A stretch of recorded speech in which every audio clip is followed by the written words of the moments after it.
Journey 1. Declutter and simplify. Stop. Whatever you're thinking, whatever you're doing, stop and take a moment for quiet contemplation. Are you ready? Hi everyone, and it's time to begin Journey 1. Now, as you can imagine, when I first started having the conversations, it was a little strange having this voice constantly in my head. But my actual own head was so full of mindless clutter that it was quite hard to differentiate between which was a useful thought and which was actually Heracles speaking.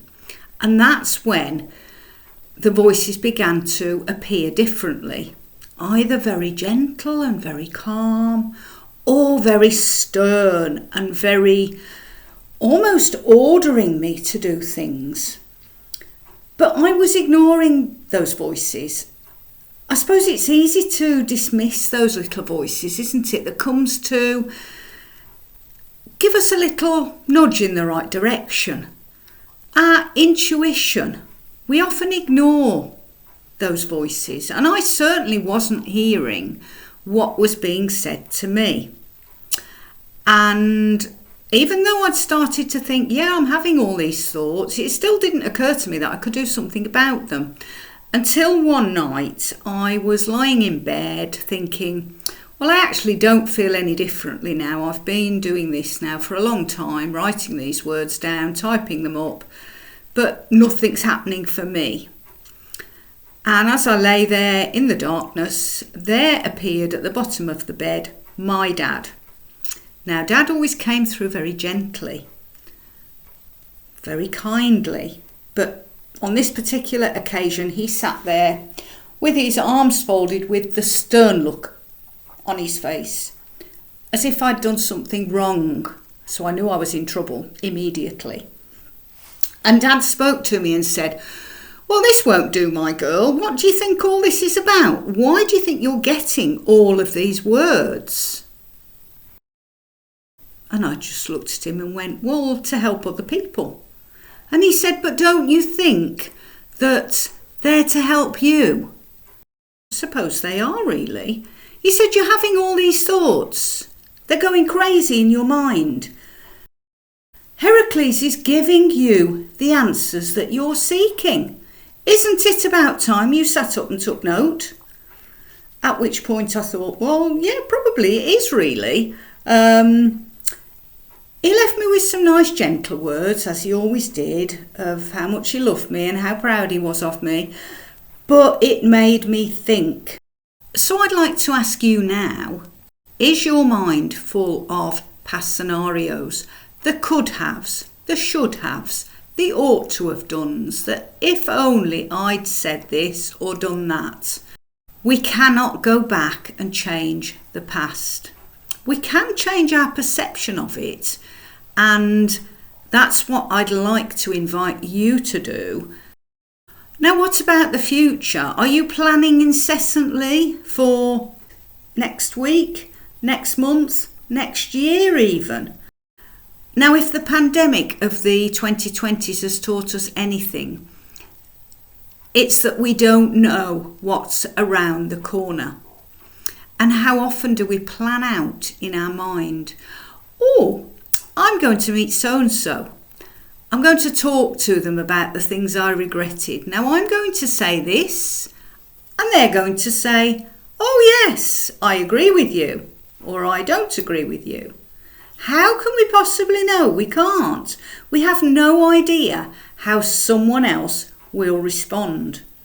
And while we're there and we're thinking about the past and they're thinking about the future, we're forgetting about the present.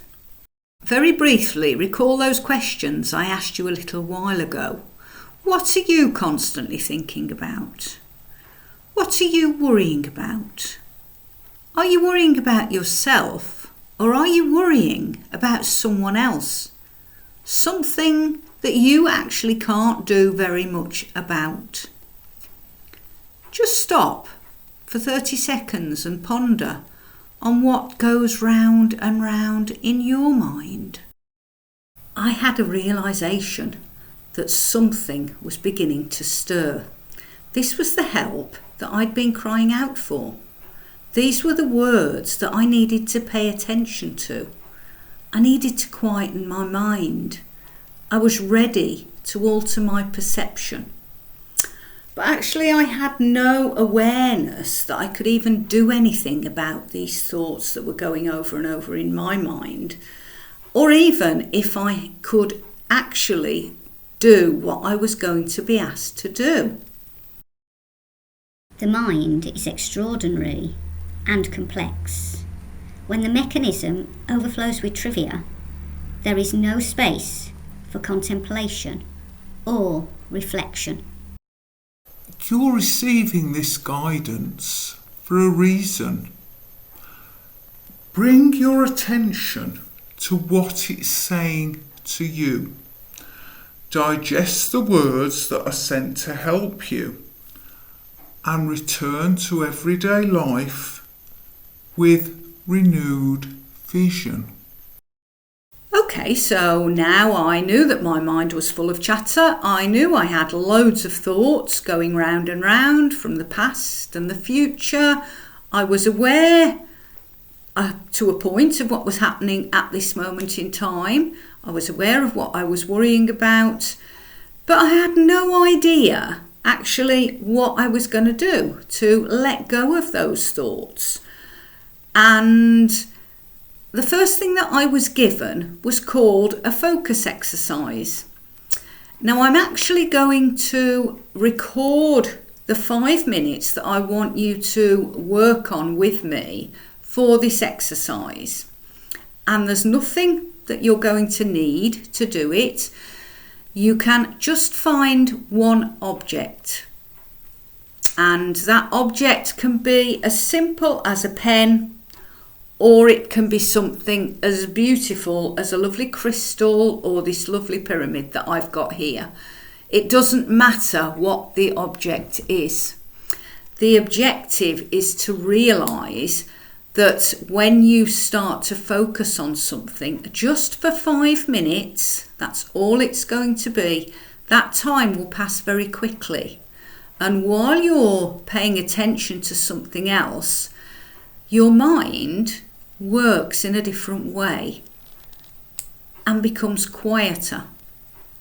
So I'm going to ask you to take yourself off to somewhere where you're not going to be disturbed as always, and then you're going to pick up your object and you're going to look at it carefully, and you're going to pay attention to it just for 1 minute.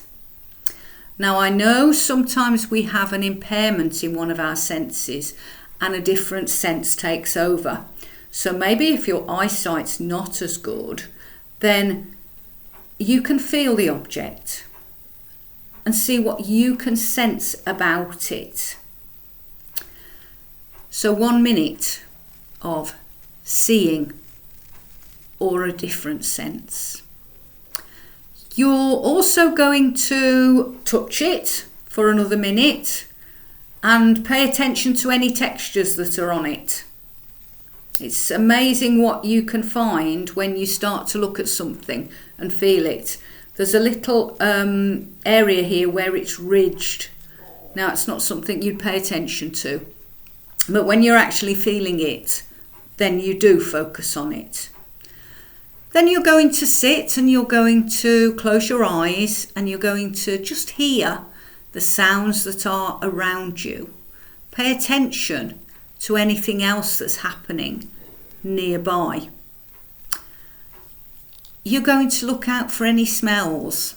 Have you got any flowers nearby? Have you got one of those diffusers that beeps every so often and sends out a lovely smell into the room? Is there a lot of traffic outside? Is there a clock ticking? That sort of thing. And then you're going to notice if you can taste that last cup of coffee that you had or that sandwich that you had for lunch. So as you can see, you're going to be paying attention to your 5 senses. 1 minute for each sense. And 5 minutes is going to pass very quickly. And while that 5 minutes is passing and you're focusing intently on something else, your mind doesn't have room for all that endless chat, so it becomes quieter. And what I'm going to ask you to do is, for the next week, I'd like you to do that every day. 5 minutes every day. Now, some people might get easily bored with the same object, but actually I'd like you to just persevere, because you'll notice something different about it. Even if it's as mundane as a pen, you'll notice a different aspect of it every time you do it. So make a note of anything different that you feel by the end of the week and just give it a go. It honestly made a difference to me, and when I was told about it I thought, I don't understand that. How's that going to make any difference whatsoever? But you'll just have to trust me at the moment. So I will now make a 5-minute recording and just go through each minute. So you can either do this exercise on your own, or you can have the video in front of you just to help you. It's your choice. And I will see you again in a week's time and see how you're getting on. If you've got any questions or comments you'd like to make, please do so.